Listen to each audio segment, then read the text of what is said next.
Someone tells them they are loved, and instead of feeling it, they deflect. They make a joke, they change the subject. They say something like, "You will feel differently once you know me better." Someone gives them a genuine compliment, and they immediately find a reason it is not true, or not quite accurate, or does not really count. Someone shows up for them, consistently, reliably, with no agenda, and somewhere underneath the gratitude is a quiet waiting. Waiting for the catch, waiting for it to end, waiting to be proven right about what they have always believed on some level about themselves. This is one of the loneliest experiences a person can have, not because love is absent, but because love is present and cannot land. It arrives and gets deflected, minimized, or simply does not penetrate the layer of disbelief that is built up between the person and their own worth. Today I want to show you why some people cannot accept love, and why this has nothing to do with not wanting it. They want it desperately. The problem is somewhere else entirely. At the core of an inability to accept love is almost always a belief. Not a conscious one, not something the person would say out loud if you asked them, but a deep, implicit, felt sense about themselves that operates like a filter on everything that comes in. That belief is some version of, "I am not someone who deserves this. I am fundamentally flawed in a way that, if seen, would make this person leave."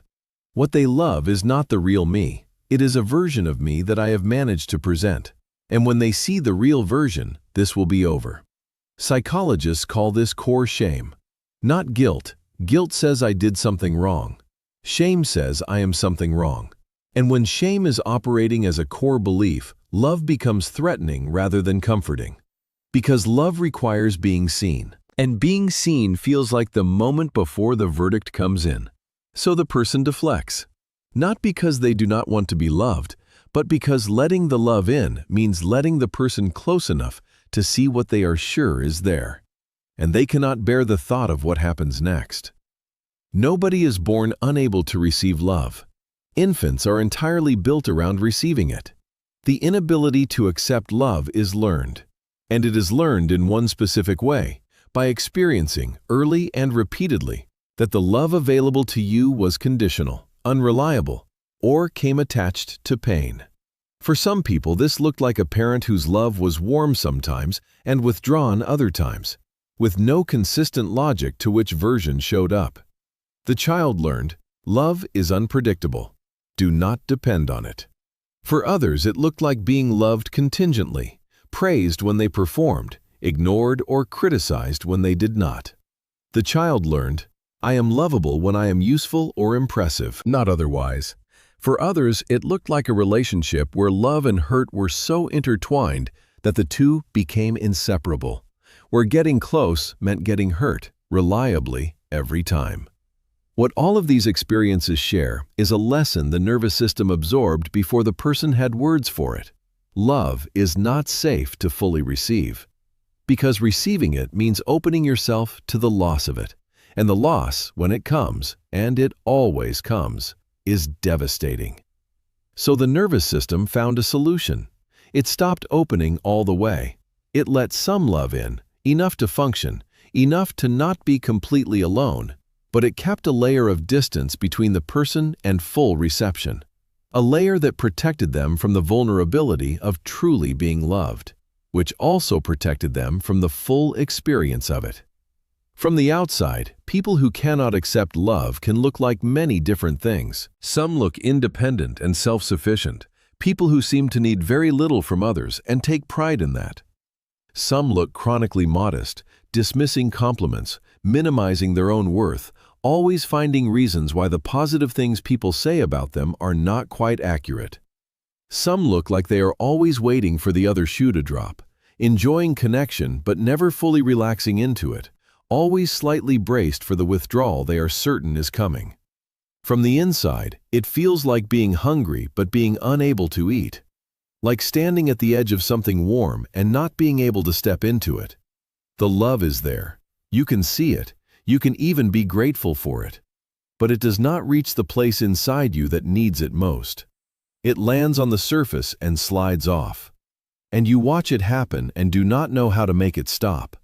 And over time, this creates a particular kind of loneliness, because you are not alone. You may be surrounded by people who genuinely love you, but you cannot access what they are offering, and so you are alone inside the love, which is, in many ways, lonelier than simply being alone. The path back to receiving love is not what most people expect. It is not about finding better love, or more convincing love, or people who express it more clearly. The person who cannot receive love will not receive it more easily if it is simply louder or more frequent.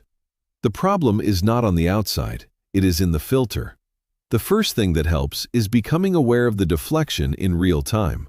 Noticing the moment a compliment arrives and the reflex fires, the joke, the dismissal, the "you don't really mean that." And instead of following the reflex, pausing, just for a second, long enough to ask, what would it mean to let this in? What am I afraid would happen if I believed this? The second thing is small acts of receiving, not dramatic vulnerability, not opening everything at once, but the practice of saying thank you to a compliment instead of deflecting it, of allowing someone to do something for you without immediately reciprocating to restore the balance, of sitting with care instead of redirecting it. These are small things, but they train the nervous system in a truth it has not yet accepted. Receiving love does not automatically lead to loss. Sometimes it just leads to more love. And the third thing, the deepest thing, is working on the core belief itself. The belief that what you are, underneath the performance, is not enough. This does not change quickly, but it changes through evidence, through the accumulation of experiences where you were seen, really seen, not just the presentable version, and the love did not go away. Each of those moments is a small update to a belief that was formed a long time ago, under circumstances that no longer apply. Here is what I want you to take from this. If you cannot accept love, if it lands on you and slides off, if you deflect it or minimize it or wait for it to be taken away, that is not a sign that you are unlovable. It is a sign that something happened that made receiving feel dangerous, and your nervous system, trying to protect you, learned to keep the door almost closed. Almost. Not entirely. The fact that you can recognize this, that you want something different, that somewhere inside you there is still the capacity to be moved by someone choosing you. That is the door. It is not closed. It is just stuck. And stuck doors can be opened. Slowly, carefully, with the right kind of patience. Not all at once, but enough. Enough to let something real come through. Leave a comment below. Do you recognize this in yourself? The inability to fully let love in. I want to hear from you. Thank you for watching. Subscribe if this resonated, and I will see you in the next one.